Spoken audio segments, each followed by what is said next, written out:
It's a big week of new releases with RPGs, stealth, roguelites, adventure games and more, so let's begin with Advent Neon, a high-speed action platformer where you play as Neon, battling through a futuristic city, fighting robots as you attempt to get your creator's body back, using speed, style, and an arsenal of directional melee attacks. Combat is fast-paced and highly expressive, built around a full platform fighter moveset with 8-way attacks, aerial control, wave dashing, and cancelable combos beautifully integrated in with the movement and locomotion. Every hit fills your resonance meter, and once maxed out, you can enter max mode, dramatically boosting strength and speed for a limited amount of time, encouraging aggressive play and tight execution. You can also freeze time to line up powerful combos, looking pretty intense, so mixing this kind of combat system with what appears to be a Sonic-inspired gotta go fast platforming, and you have yourself a high potential title. Stealth games are difficult to come by, which makes Eriksholm the stolen dream of interest, where you take control of Hannah, a young girl navigating the foggy alleys and industrial backstreets of a 1900s-inspired Nordic city in search of her missing brother. The setting is beautifully detailed and created, which comes in handy during gameplay, which hinges on sightlines, sound cues, and timing. It has an isometric camera akin to Shadow Tactics' Blades of the Shogun, but you do have camera control, letting you track enemy patrol routes, examine level geometry, and to plan your approach. As the story progresses, 2 more characters join the roster, each having distinct traversal skills, where you have to use and swap between all 3 to solve the stealth puzzles. There's a strong cinematic and narrative thread as well, with some impressive looking cutscenes, so if you love the genre, you should be interested in this. A turn-based RPG of interest is Fretless: The Wrath of Riffson, in which you fight back against a tyrannical music executive by turning your guitar into a weapon of rebellion, riffing through battles with a deck of sound-based attacks. Set in a surreal musical world where the flowers jingle and the rocks really rock, you play as Rob, a laid-back guitarist aiming to restore harmony by defeating corrupted record label goons and monster instrument hybrids. The combat is built around a customizable deck of riffs that act as skill cards, each one a musical move with unique stats and sound effects. You chain riffs together to build combos, using pickups to modify tone and damage, and time your attacks with rhythm cues to land critical hits. Enemies include bizarre boss fights with pun-filled names and attack animations that sync with the soundtrack, with a wonderful pixel art style as well. Love indie games? Sign up to my newsletter to get a weekly dose of what's hot, along with some news and of course, weekly game giveaways, so if interested, link is in the description below. An interesting real-time tactical roguelite of note is Becoming Saint, where you assume the mantle of a young preacher in medieval Italy striving to achieve sainthood by converting city-states. Begin each run by choosing your doctrine, which then influences your moral traits, political alliances, and the kinds of units available to you, traveling from node to try to convert these towns, participating in combat if there is a need for it. Battles unfold on small, grid-based battlefields in real time, being kind of like an auto-battler where terrain and elevation matters, but you're also able to influence the battle directly through your blessings and curses, or by taking direct control of any particular group of units. The roguelite structure means that there is permadeath, which resets your campaign, but there are permanent unlocks between runs, with the 14th century Italy setting certainly being intriguing. We also have the 1.0 release of Back to the Dawn, a prison escape RPG in which you play as Thomas the Fox, a framed investigative journalist trapped in a maximum security facility where survival, timing, and social navigation are the only ways out. The prison runs on the clock, with each day divided into strict routines, from head count, labor shifts, meals, recreation, and lights out. Every action you take consumes time, And every opportunity missed brings consequences. Stats like strength, intelligence, agility, and charisma shape your path, influencing dialogue outcomes, job success rates, and available escape methods. You interact with over 50 anthropomorphic inmates, from gang leaders, hustlers, and wildcards, forming alliances or rivalries through gifts, gossips, and shared favors. Manage survival mechanics like hunger, body, and mental health as you plot your escape, working with your attorney on the outside to bring those responsible to justice. Escape isn't a singular objective, but rather a branching web of options, from lockpicking and stealth to bribery and brute force, and the prison is packed with secrets, side quests, evolving storylines, and multiple endings. The 1.0 release will add a new playable Black Panther character named Bob, which is completely different from that of Thomas, and is a full 5-act storyline in itself, and has been very well received so far in early access, so it should be a fantastic release.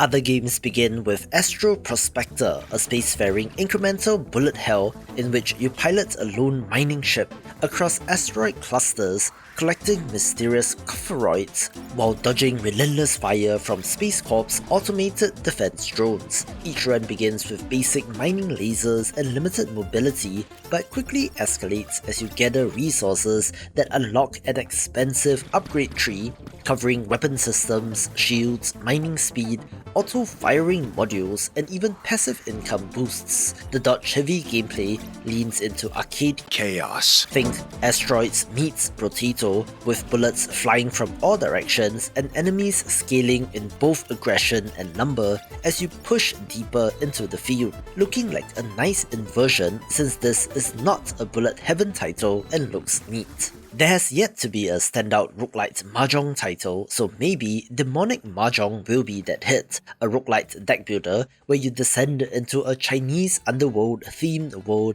and master Tao combinations to advance through challenges and boss fights, aided of course by the presence of waifus. You draw traditional Mahjong tiles, but instead of simply playing Mahjong, you're using these to create combos to earn points in a very Balatro-like manner, enlisting the help of spirit allies, relics, offerings, and more to defeat the bosses. There is a Slay the Spire style map, along with the expected upgrades in between rounds, allowing you to select Tau spirits, relics, and offerings whose synergies change how your hands form, boosting luck, manipulating draws, or triggering combo multipliers. Bosses here draw from Chinese folklore, so Niu Tou Ma Mian, or Oxhead and Horseface, Meng Po, or Granny Ming, the goddess of oblivion, who serves a tea which, once drunk, erases memories of your past life prior to reincarnation, and more,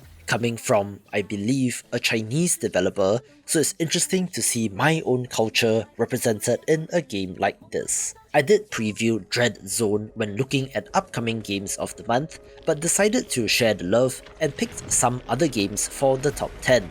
But this first-person survival action shooter is still of interest. Set in a deadly post-apocalyptic quarantine zone ravaged by the Xeno-29 virus, you are infected and must scavenge, craft, and build to stay alive against zombies, mutated creatures, hostile wildlife, and other desperate survivors. This looks like a first-person survival game at its core, a punching trees kind of game if you will, but adds in a main narrative of exploring the quarantine zone, venture into ruins and forests, keeping in mind survival game mechanics like shelter construction, resource gathering, weapon crafting, cooking, and base building as you explore.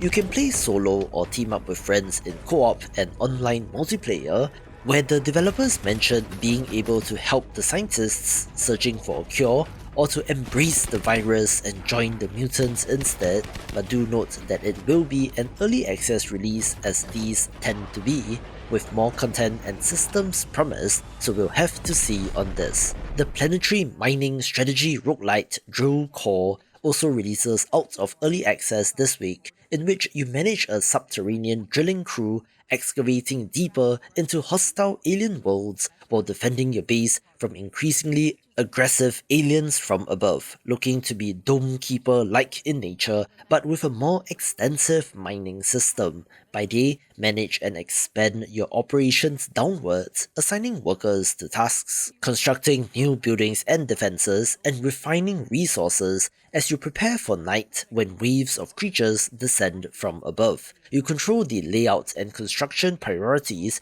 but not the workers directly, with friendly fire being a thing, and where mining accidents are a very real threat to your operations. This has been in early access since September 2024, releasing a number of updates which added new biomes, factions, mechanics, and more. But the sales figure appears to be more modest relative to some other mega roguelite hits, not quite finding their groove, with reports of the game changing quite drastically from one update to the next, so who knows what the 1.0 release will look like, but it should at least be okay. Dust Raiders is a post-apocalyptic management strategy vehicle RPG in which you command a convoy of armored rigs across a hostile desert, scavenging for supplies, completing contracts, and outmaneuvering raider ambushes while keeping your crew alive and the engines running. The core gameplay loop combines strategic overworld movement with real-time combat, which you can slow down, where you assign weapons to crew members, maneuver rigs on a grid-based battlefield, and juggle fuel, armor, and cooldowns as threats escalate. Between missions, you trade at settlements with a dynamic in-game economy based on supply and demand, recruiting specialists and installing custom upgrades to your rigs, each affecting performance and synergies. The world itself evolves through random events, feeling like a fusion between Convoy, FTL, and Mad Max, and looks high potential. This next game has quite a long title on Steam, officially being Future War Tactics SOF vs Alien Invasion Turn-Based Strategy, which is a mouthful, so Future War Tactics it is, essentially being an XCOM-like turn-based tactics game, but in which you lead the Special Operations Forces against these alien invaders. It looks like you're using modern military-inspired armaments and regular human soldiers, with positioning and effective use of cover being key. From the UI, it appears that there is the equivalent of an Overwatch system, as well as indicators showing movement and attack range, so all very standard enemy unknown stuff, but it doesn't seem to have the base building aspect of XCOM. Missions begin deceptively simple, but quickly layer in environmental hazards and different enemy types to deal with, requiring you to adapt your squad composition and tactics on the fly, and looks like it's for fans of the genre. I'm not sure how to pronounce the title of this game, but it is a cozy life sim of note in which you take on the role of a South American cowboy, restoring and expanding a rural homestead across distinct biomes, including grasslands, beaches, highlands, and mystical zones drawn from local folklore. There's no agriculture here, so the focus is on herding cattle, raising chickens, shearing sheep, and using a lasso to wrangle bulls while gathering resources for crafting and upgrading your farm. Ride your horse across the open world, fish in quiet lagoons, and uncover secrets with the help of your loyal dog companion. You build structures, cook food, process materials, and decorate your home inside and out, while also meeting NPCs and taking on missions to help, with biome variety as well and a touch of the mystical, where a farming game without farming is an interesting idea, so I am very curious about this. Heroes for Hire is a neat looking minimalist guild management sim where you're running a dungeon raiding guild in a fantasy world from the ground up, using a built-in guild OS to manage heroes, finances, equipment, raids, and reputation. Recruit heroes with varied roles and stats, putting them on payroll and assigning them to automated dungeon expeditions, equipping gear that enhances performance, and balancing income versus maintenance costs. Contracts act as your main source of income since each one comes with their own challenges and rewards, where success lets you upgrade your headquarters, unlock new hero classes, and boost guild rankings. I love the UI of this game, which just looks awesome, presenting a bunch of information in a relatively clean manner, showing hero schedules, morale, downtime, and fatigue, so you need to manage rest cycles and upgrade paths to maximize efficiency. Invest earn gold in better equipment and upgrades, which improves dungeon success rates and unlocks advanced contracts, looking very sleekly made and is the hidden gem of the week.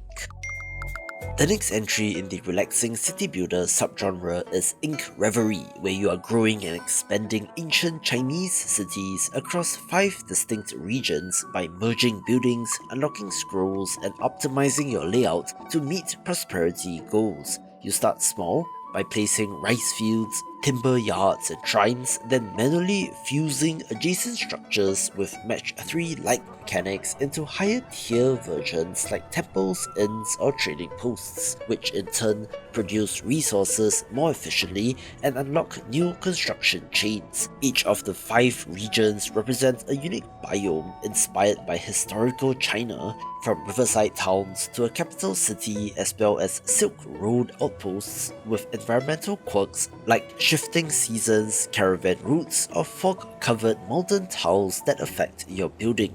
There's a puzzle element as you figure out the optimal placement for each building, with the merging aspect being an additional factor to consider, but it does look like a relatively low-stakes, relaxing kind of experience, akin to Dofromantic or Islanders. I love the hand-painted art style as well, which looks great, so if you want to chill for a little bit, perhaps get this title. This week also sees the release of Little Fighter 2 Remastered, a vibrant 2D brawler which I remember downloading in the early days of the internet, so the nostalgia factor is there. This is a beat-em-up with diverse, unique heroes taking on hordes of enemies, but also has a PvP mode which supports up to 8 players. The remastered version stays true to the tight beat-em-up fundamentals of basic attacks, special attacks, and even weapons, with the visuals being upgraded and, I presume, things like the netcode improving as well. Each character retains their unique moveset, but with ramped up visual flair and animated details that make every move feel weightier, so whether you have played the original or are new to this should be of interest, although it should also be noted that this developer was selling NFTs in 2021, which broke the hearts of some fans, so make of that what you will. A magical automation sim of interest is MoteMancer, in which you harness elemental motes to power a sprawling, interplanar production system built entirely on a hex grid. Think Factorial but magic and you get the idea.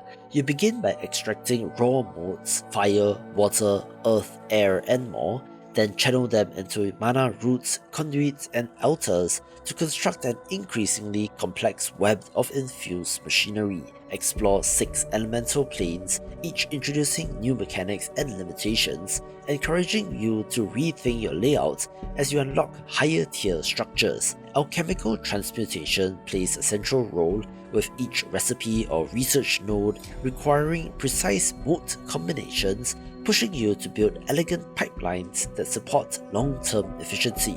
The main antagonist here is entropy, which slowly creeps across your network, introducing decay mechanics that must be countered through redundancy, purification tools, or clever layouts that isolate critical infrastructure, where I'm particularly interested in how you're supposed to link the 6 planes together and might just be a hit. A tactical top-down shooter of interest is Phantom Squad, where you command a squad of elite operatives in tense, high-stakes missions designed for 1 to 4 players. You start each mission by planning your approach, marking entry points, routes, and objectives, and then assign gear like heartbeat sensors, drone cameras, bridging tools, and specialized roles. Once the mission begins, the pace becomes lethal and unforgiving since every bullet can kill instantly, ammo is scarce, and friendly fire is on, so adherence to the plan with adaptability will be crucial. Combat takes place in real time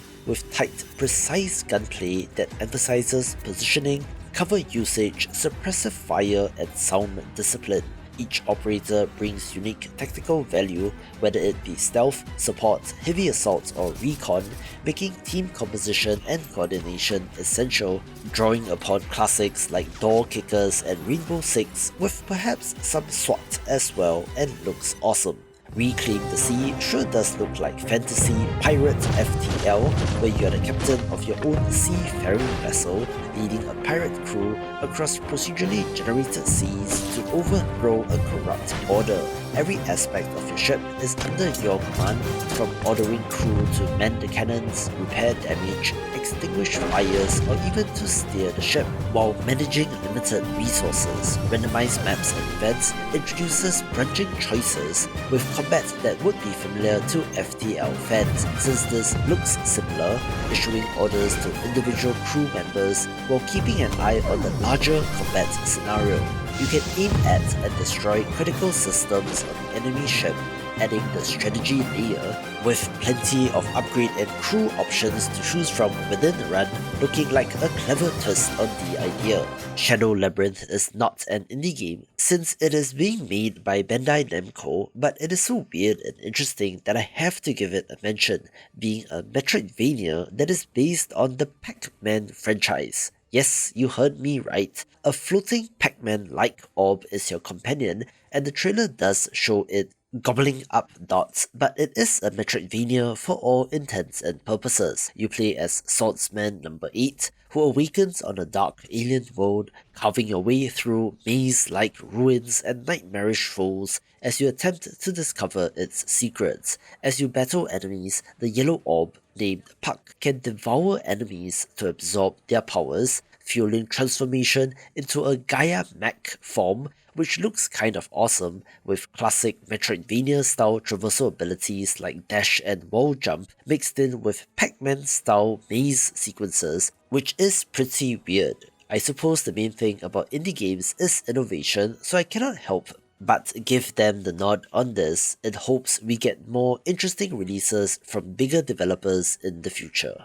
Developer Firefly Studios is known for the Stronghold series, which dates back to 2001, with Stronghold Crusader Definitive Edition being a remake of the Castle Sim RTS from 2002. You return to the deserts of the Middle East to build castles, manage medieval economies, and command armies in large-scale siege battles. The original game's mix of city building and warfare remains intact, but this version introduces fully reworked visuals, upgraded animations, and modernized sound while keeping the gameplay feeling familiar. You manage resources like food, stone, and iron, set tax policies, assign workers to quarries and farms, and fortify your stronghold with towers, moats, and traps. Battles are real-time and chaotic, with units like archers, horsemen, siege engines, and new built-in warrior types clashing in open deserts or cramped castle walls.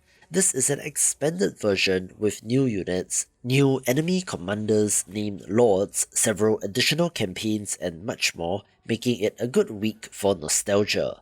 The Necromancer's Tale is a gothic narrative RPG in which you play as a minor noble in 18th century Europe who becomes entangled in the dark art of necromancy following the mysterious death of your father. It begins with a choice-heavy prologue that defines your background and character stats across physical, mental, and social traits, all of which influence how you interact with the world and how others respond to you. For the most part, this is a narrative RPG, think Disco Elysium, in which you explore the world and talk to characters, but does add in a dose of turn-based tactical combat on a hex grid, where you command both living allies and summon undead. Dialogue is central, with a trust and tension system that tracks your relationships, with the over 180 NPCs unlocking different paths depending on how you manipulate, intimidate, or genuinely connect with others. Stealth, investigation, and rituals offer multiple approaches to problems, and your moral alignment shifts as you perform increasingly questionable acts in the pursuit of forbidden knowledge. and with over 400,000 words of handwritten narrative and lore, looks to be a rather dense and compelling experience. Mark Brown of YouTube channel Game Maker's Toolkit has taken to making games in recent years, with his next release being Wordplay, a roguelite spelling game in which you form words from randomized tiles, earn perks, and survive for as long as possible through ever-changing rounds. Each session begins with a fresh rack of letters and modifiers, and as you spell words, you unlock perks that alter gameplay, such as speed increases, tile swaps, score multipliers, and more.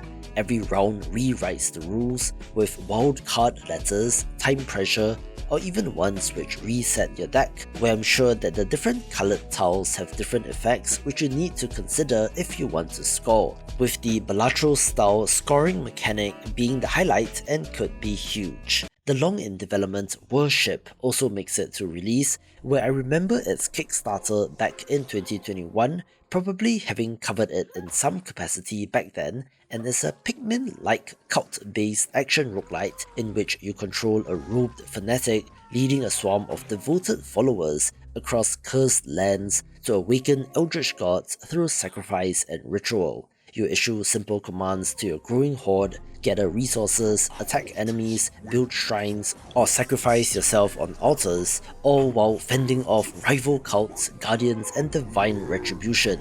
The crowd-focused gameplay looks intriguing, mixed in with light base building and spell casting, letting you draw glyphs to cast blood-fueled rituals, summon horrors, or convert heretics. Each run takes place in a procedurally generated environment filled with secrets, relics, and increasingly hostile encounters, with the roguelite gameplay loop of unlocking new relics, starting blessings, and cult upgrades for future runs, with a fantastic stylized art style and colour palette as well.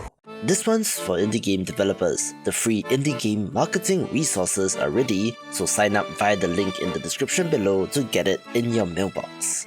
Kaizen, A Factory Story, is a factory automation puzzle game in which you play as a young production engineer at a Japanese electronics company during the industrial boom of the 1980s. Your task is to design and optimize assembly lines using a combination of drilling, cutting, welding, and riveting machines to build everything from handheld devices to arcade cabinets. Each puzzle challenges you to create efficient, error-free workflows within spatial constraints, rewarding elegance and functionality over brute force solutions. Build, test, and refine production lines with a forgiving rewind system, solving increasingly complex manufacturing problems. Beyond the puzzles, there's a light narrative thread about corporate life and Kaizen philosophy, with some extra mini-games like a pachinko-themed solitaire game to break up the puzzles, coming to us from essentially Zectronics,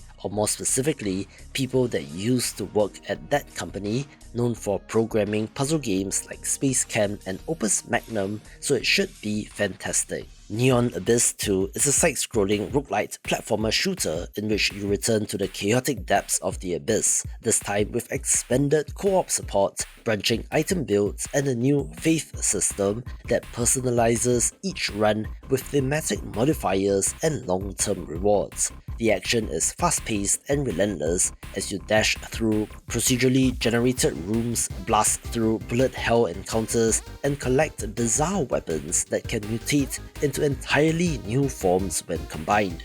Item synergies remain a core hook with melee options, bullet types, and quirky companions called Hatchmons that evolve mid-run, creating unpredictable loadouts that range from game-breaking to hilariously ineffective.